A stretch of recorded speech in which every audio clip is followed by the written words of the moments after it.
ധർമ്മ ഏവ പരം ദൈവം ധർമ്മ ഏവ മഹാധനം ധർമ്മ സർവത്ര വിജയീ.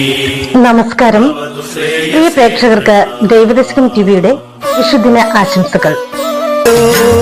ശാന്തിത പരമാത്മരൂപ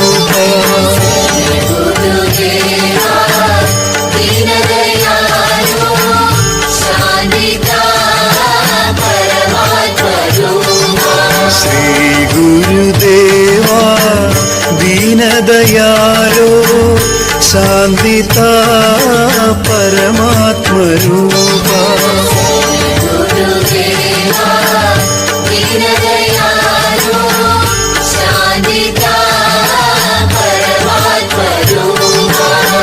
ആബൽ ബാന്ധവ അദ്വൈതമൂർത്തേ പാഹി മാം ശ്രീ